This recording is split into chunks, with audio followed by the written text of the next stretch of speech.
The Leadership in Law podcast is powered by Law Marketing Zone. Transform your firm's digital presence with expert marketing solutions tailored exclusively for attorneys at lawmarketingzone.com. Welcome to the Leadership in Law podcast with host Marilyn Jenkins. Cut through the noise, get actionable insights and inspiring stories delivered straight to your ears. Your ultimate podcast for navigating the ever-changing world of law firm ownership.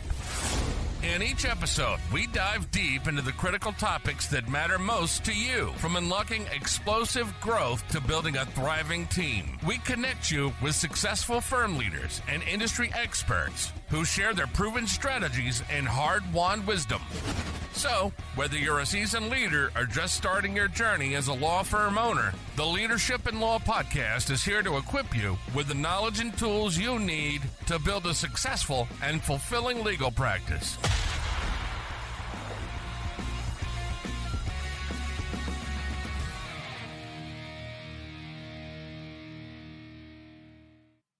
Welcome to another episode of the Leadership in Law podcast. I'm your host, Marilyn Jenkins. Please join me for Darshan Kulkarni to the show today. Darshan is a Philadelphia-based attorney focused on the legal, regulatory, and compliance issues facing pharmaceutical, biotech, and medical device companies. Through the Kulkarni Law Firm, he helps companies navigate FDA regulations, clinical research, advertising compliance, and mergers and acquisitions. Beyond his legal practice, he's the host of the Darshan Talks podcast, where he has done more than 800 interviews with leaders in life sciences, healthcare, and compliance. Darshan also teaches FDA law and policy at Drexel University and is an active leader within the American Bar Association. I'm excited to have you here, Darshan. Welcome. Thank you for having me. I appreciate the invitation. Absolutely. Can you tell us a bit about your leadership journey? I think if I could reduce it all to one word, it would be chaos. Okay. But I think that's true for most people. I think every person who says that thinks that they're like breaking new territory when they say chaos.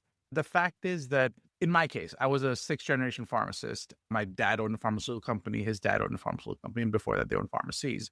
I grew up in India, and I knew I was going to be in life sciences my entire life. The question only was, would I own a pharmaceutical company or would I be a physician? Law was never on the path until I probably got through most of pharmacy school. And at the end, they were like, so medicine next? I had a rule. We had to get 3 graduate degrees in our family. That was the rule. So I was done with 1 there, and I was looking at 2 more. I thought it was probably going to land up being med school. But the idea of going to med school for the next 13 years and then just still being very unhappy did nothing for me. Turns out you can be unhappy with only 3 years extra school. So at that point, it was just a question of efficiency of unhappiness. And then turned out I actually had a great time in pharmacy school, and I had a great time in law school and working as a lawyer. Most people talk about how much they hate their jobs. I don't remember hating my jobs ever. I love that. I think I mostly remember being tired, but that's from overworking. And I'm probably close to burnt out, not because I don't love my job and don't love what I do. I absolutely love what I do. What I do think, however, is I find myself just working for the last 20 years. I've never taken a break. The only time I know I've actually turned off was 17 days in May in probably the last 20 years. Wow. Including weekends. And when I say that, I genuinely work probably from 9 in the morning to 1 a.m. every night. Oh my. My girlfriend, bless her heart, I don't know how she tolerates me. But on vacation, I don't know too many people who take full-blown vacations. Like, I work every single day. Yeah. And if it's not something, it's something else. So from that perspective, I think the idea of leadership journey suggests like this equal path and giving up things and calling things. And I don't think it was any of those. It was more just, I knew which general direction I wanted to go. I enjoyed doing a lot of other stuff. I found, for example, I spent a little bit of time working in the health insurance industry. Wasn't my thing. There are people who absolutely love doing that, and that's amazing. I love being in the life sciences. I love innovation meets regulation, meets compliance, meets bringing something that changes people's lives every single day. And that makes me happy. My leadership journey was going to pharmacy school, then going to law school, then doing my MS in Quality Assurance Regulatory Affairs from Temple School of Pharmacy, coming out, clerk for a federal court judge, Then I was corporate counsel for a little bit for a generic company that also had some brand name products. COVID hit. I started my own firm while working full time as a pharmacist and actually teaching at what used to be the Philadelphia College of Pharmacy, and now it's part of St. Joe's. Did that for several years. In 2017, because of all the stuff I do on LinkedIn, the person who's now my friend but was my former boss invited me to be VP of Regulatory Strategy and Policy for a global consulting company. And we were talking about the rules and the regs that impact and change how the entire industry was going to work. And I loved her leadership. I've always been a fan of hers, though she's incredible. But it gave me a chance to step out. And I went from part-time being a lawyer to being full-time a lawyer. And while I was always full-time, it was more a question of just, I didn't have enough work for that. And then it kept going from there. I worked as outside counsel, if you will, and just been in the life sciences, teaching at various places the whole time. And while all of that was happening, just financially looking at other things like real estate investments and all that good stuff that kept me busy. Yeah, Sponsor? exactly. And what I find interesting is a leadership journey in some, it's like when they get to law school, it's the clerking in different practice areas to see what they like. It seems like you started out in the beginning knowing where you were going to go. You knew you were going to be in some form of life sciences, and then it just happened that you also went to law school to get number 2 for your parents. Yeah, exactly right. I knew that I would be in that space. If someone would have told me, you know what, you should be a, I don't know, litigator, I probably wouldn't have enjoyed it. Yeah. What I've been very lucky with is having a clear vision on what makes me happy and trying to stay within that. Not to say that other stuff couldn't have made me happy, and maybe it's given me blinders on what makes me happy, but it's been fun. And I'm excited to be part of this industry and this profession, quite bluntly. And you've probably seen a lot of changes and just constantly seeing things change up all the time. So I put out 6 newsletters, 5 podcasts every single week for the last, I want to say, 5 years. Wow. And there's something new in every single one of them. And I run out of weeks. Like I'm scheduled 5 weeks in advance right now. Wow, that's pretty impressive. So you're the person that the healthcare or the life sciences looks to for the cutting edge information, and very cool. Now, you talk a lot about compliance, and what's changed to make compliance very central in pharma and biotech M&A? So a few different things have changed. I remember probably around 2012, 2013 or so, I was walking the floors of this exhibition hall, and I was talking to some people and going, the lawyers are looking and compliance is going to be big. And the guy literally shooed me away going, you don't know what you're talking about. Since then, there were multi-billion-dollar penalties. Compliance has gone from being the people who sit in the back of the room who no one knows exist, but to basically help, not just helping, but causing boardroom decisions. The DOJ has been in full force. The OIG has been in full force. The result of all of that being compliance is required to be at the table. The DOJ put out 2023, I think 23, they put out a rule saying that we want compliance to be fully effective. And if there's an M&A transaction, for example, if compliance it does not have a seat at the table, and you guys don't, if necessary, self-identify some of the problems that you guys have, you could be looking at successor liability. And if you do, you might be able to get away with making the appropriate disclosures, and you may not be looking at successor liability, which is huge in a transaction, because the last thing you want is to be carrying someone else's problems along with your own. Mm-hmm. So I think that was a huge game changer. In the same time, while the DOJ is making these rules, they also came up with another rule, which is on whistleblowers. And they basically said that we encourage whistleblowers. They also said that if you have employees and they aren't performing compliantly, we want you to name, shame, and blame them. And if you do, good news for you, but bad news for them. And there are these ramifications that come onto the employment agreements where essentially it comes out and says that their bonuses need to be affected. Their salaries need to be affected if they're non-compliant.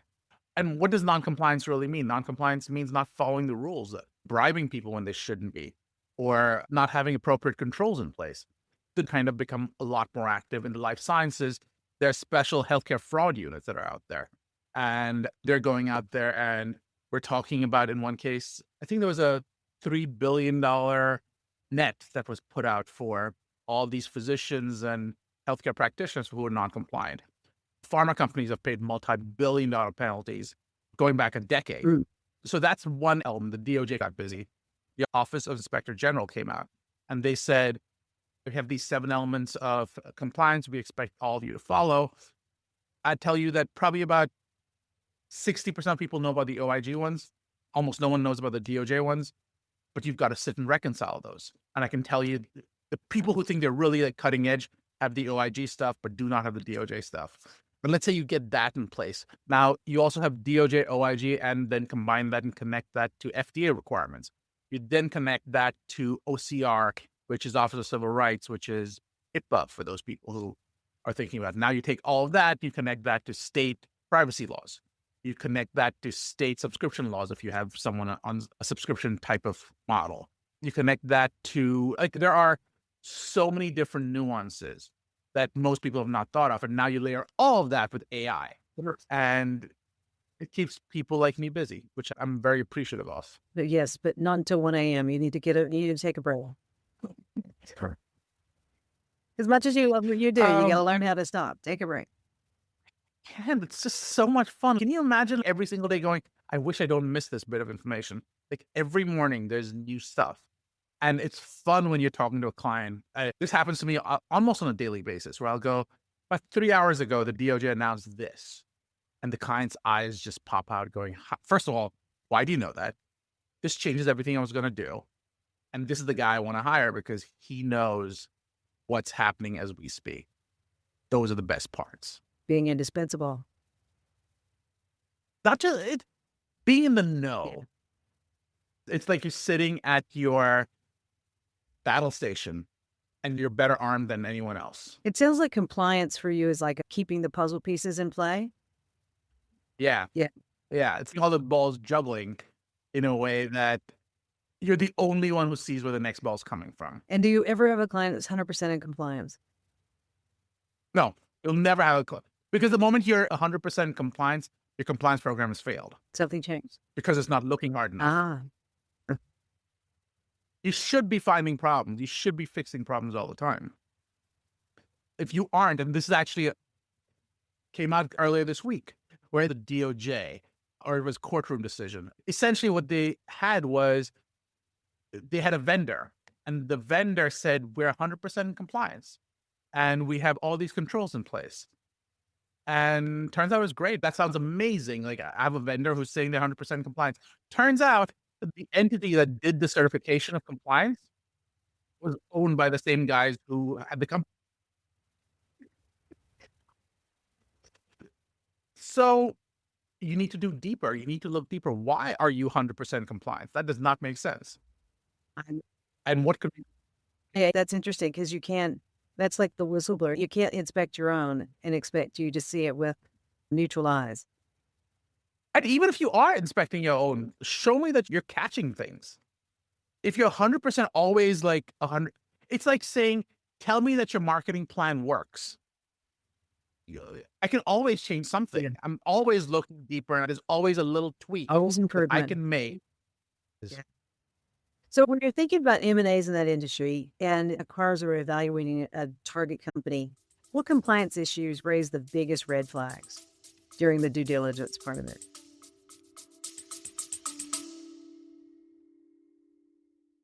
Hey, lawyers, are you losing cases to firms online that aren't even better attorneys than you? They're just better at marketing. Most law firms are nearly invisible online. If you're not showing up in the Google Map pack, if your ads aren't converting, or if you're constantly waiting on referrals, you're leaving money on the table. At Law Marketing Zone, we've helped clients go from 0 to over 20 cases a month. And we've put our top strategies into a quick, free checklist, the Law Firm Marketing Fix. 10 ways to stop losing clients online. Download it right now for free. You'll discover the biggest mistakes most firms are making and how to fix them fast. Then, if you're ready, book a free strategy call and we'll walk through the gaps in your current marketing. Don't wait for referrals. Start attracting your ideal clients today. Click to get the checklist now.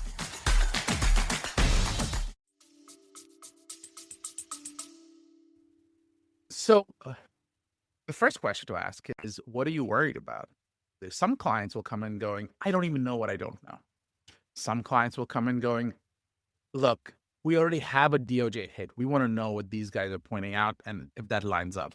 Some people will say, what are you seeing? What are the areas that are of interest right now from the DOJ that we should be worried about? So this second, I'd probably go, you know what? There's a lot of interest around promotional compliance, advertising off label and having no controls in place.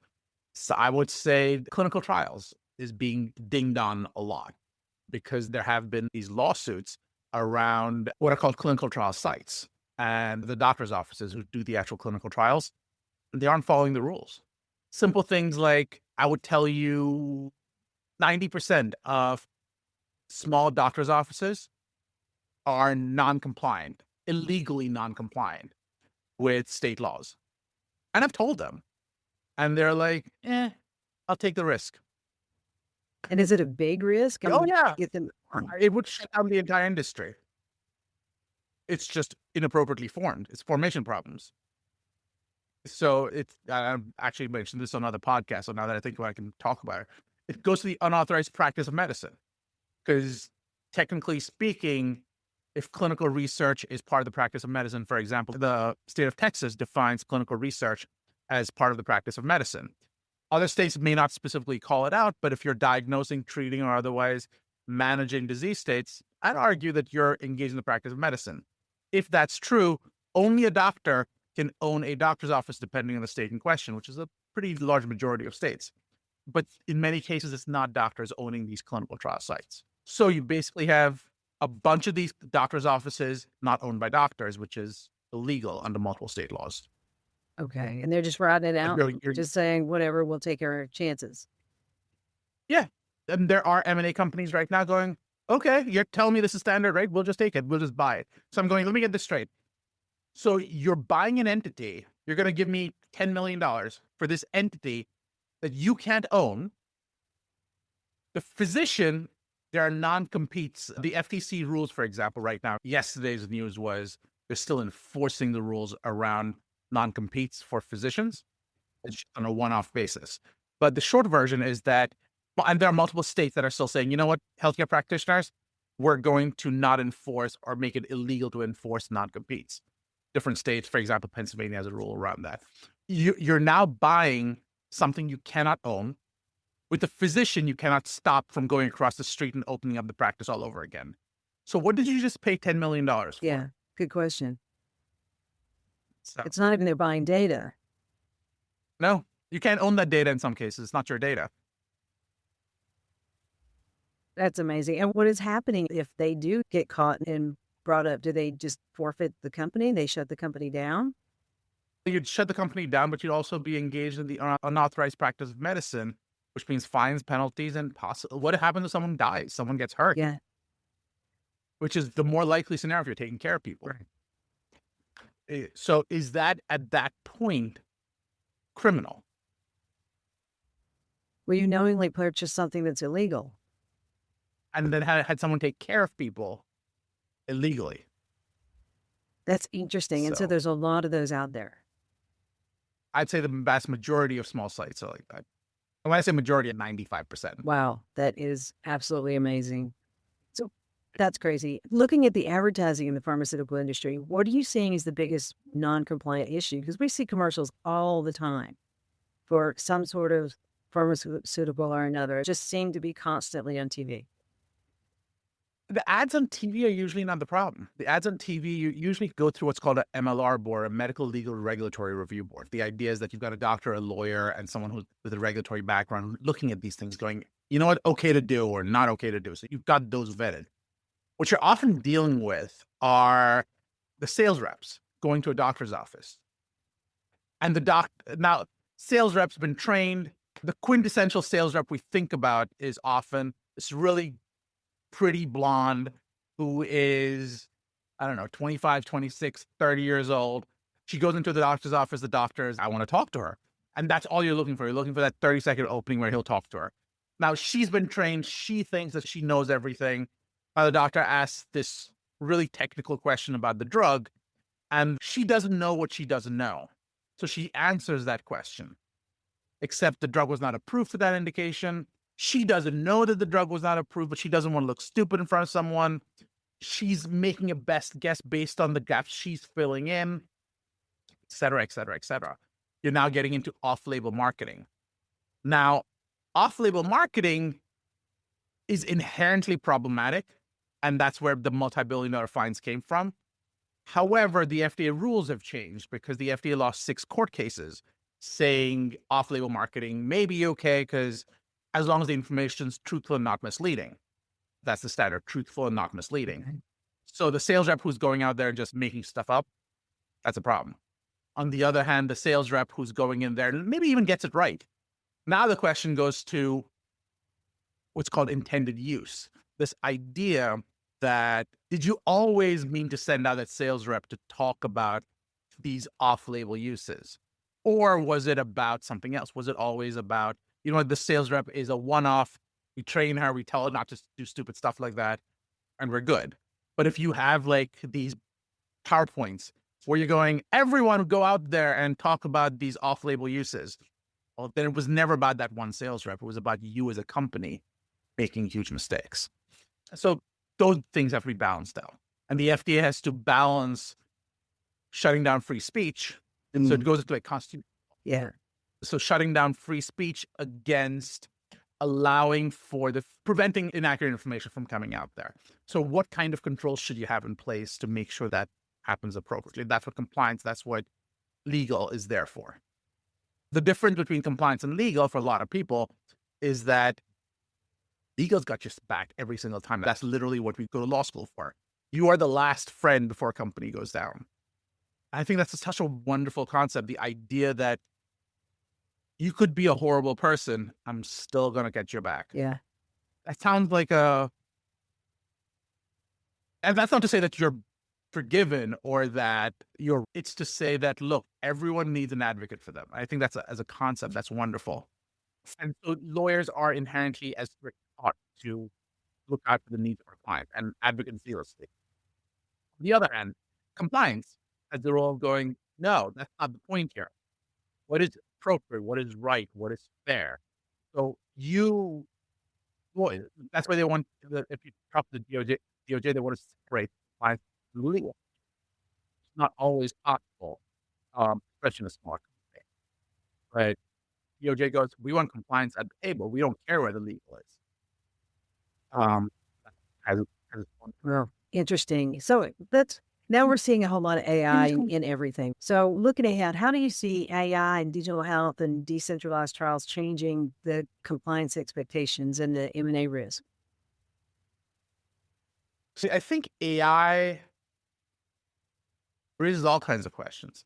So in the clinical trials world, I'm just going to pull one out. There's been a situation where you have these software vendors who are going, you know what, I'm going to go to a doctor's office and you doctors are getting these what are called informed consent forms. If you're going to do clinical trials, or you're going to do any kind of medical procedure, I don't know if you've had one done for you, but the doctor comes in and goes, here's this 40-page document that tells you everything we're going to do to you. You've got about 30 seconds to sign this, and we're just going to start like opening up and chopping up your body. That's an exaggeration, but that's what that feels like. I am probably not mentally all there. I'm about to walk into surgery, and you're going, here's a 40-page document, sign this. I'm like, how is that going to work? Can I truly give you consent? And can that consent truly be informed? So that's the concept. The problem is that you land up in a scenario where you sign this documentation, you find out that you never got consent. And if you did get consent, you got consent for that one procedure. You never got consent to take that data and then sell it. So there's a lot of data out there where companies want to build on the pre-existing data, build on patient data, only to find out that it's illegal to get that information. And they're saying, don't worry about it. Just put it up there anyways. We'll make it simple so that we can get consent from patients. They can then learn from the information, but it's not your information. It's the patient's information. You as a doctor's office don't have the right to give that information to someone else, but it'll make my job easier. It'll help the next set of patients. And those are valid thoughts, but still not my data. I don't get to have a say in that. So from a consent standpoint, from a privacy standpoint, you've got concerns. You then add on, so if you're buying a health tech company, for example, what is the source of data? Do you have personal health information in the stuff you're buying? Because there have been multi-billion-dollar settlements with Anthropic and ChatGPT involving, for example, I think the New York Times. So you've got privacy issues, you've got intellectual property issues, you've got bias issues, which we all know about. We also have hallucination problems. What controls do you have in place to catch all of this? So you're now using this to inform whether you're going to buy a doctor's office, whether you're going to buy a health tech software company, or whether you're going to buy a pharmaceutical company. Who owns the data on which you're placing a lot of value? Turns out you may not own that data. And once you put it up to ChatGPT, it's potentially in the public domain. It was never in the public domain. Yeah, but it's potentially, because once you put something there, I remember the discussion with authors that were using ChatGPT to help improve their book or whatever. Come to find out, now Right. your book is part of the LLM. So Right. plagiarism is now part of your life. Right. And those are the questions you need to figure out. There's a whole discussion. So there's something called clinical trial transparency. And what that means is you take patient data and we want everyone to benefit. That's the entire reason a lot of patients participate in these studies. They're not in there because they want to help pharma company ABC. They're in there because they want to help other patients. The European Union basically came out and said, we want the information you have on patients, we want that information to be disclosed. These AI companies are saying, if the information is out there, we can have it. And I'd argue, just because the information is out there does not mean you can have it. It just means that it has to be disclosed under regulatory rules. Doesn't mean you get to play with that information. That was never part of that implicit agreement. So which one is it? Is it for public use, or is it purely a regulatory disclosure? And if you're the AI company that's building off it, is that your data to build off of? Or are you going to get sued? So it gets into all kinds of other issues. Interesting to see how that comes down, because I don't think there's a way, unless you do a private project in, say, Claude or ChatGPT, for that to actually stay yours. Isn't there a So new it's- setting it or go- something recently that I don't want to provide data? I think that happened not too long ago. And is that true? I get into those questions all the time. So the first question is, do you use a public LLM or private LLM? Public ones like ChatGPT. Now, do you have a public instance of that, or do you have a private version that you're basically running off of your own servers? Right. So law firms, for example, talk about this, where we're like, oh, we're going to have our own version of AI. Well, what does your own version mean? Yeah. Does that mean you built the AI and it's all completely within your servers? Okay. It has its own issues, if we leave that alone for the second. Or it sits there, but every time you want to ask questions, it puts a call out to ChatGPT and then comes back in, which means that your data got sent out to ChatGPT. Agents do And that. now Yeah. you've People think logged- their agents are private, and it's, wait a minute, you're still on the backbone. Exactly. It raises all kinds of questions there as well. But it sounds like there's I wonder for your audience a lot. absolutely. It sounds like when it comes to compliance, it's always going to be something new, something growing, something special, and something interesting. I think it's been an amazing journey so far. This has been very interesting. I've enjoyed the conversation, and I hope our audience has too. And if they want to connect with you or ask any questions, what's the best way to reach out to you? You can find me on LinkedIn. You can also just go to my website at kulkarnilawfirm.com, or you can reach out to me at darshan@kulkarnilawfirm.com. So that's my last name, kulkarnilawfirm.com. Perfect. We'll have those links in the show notes. This has been very interesting. I really appreciate your time today. So thank you so much, Darshan, for being here with us. Thank you for allowing me to be part of this. Thanks for joining me today for this episode. As we wrap up, I'd love for you to do two things. First, subscribe to this podcast so you don't miss an episode. And if you find value here, I'd love it if you would rate it and review it. That really does make a difference in helping other people to discover this podcast. Second, you can connect with me on LinkedIn to keep up with what I'm currently learning and thinking about. And if you're ready to take the next step with a digital strategist to help you grow your law firm, I'd be honored to help you. Just go to lawmarketingzone.com to book a call with me. Stay tuned for our next episode next week. Until then, as always, thanks for listening to Leadership in Law Podcast, and be sure to subscribe wherever you listen to podcasts so you don't miss the next episode. Thanks for joining us on another episode of the Leadership in Law Podcast.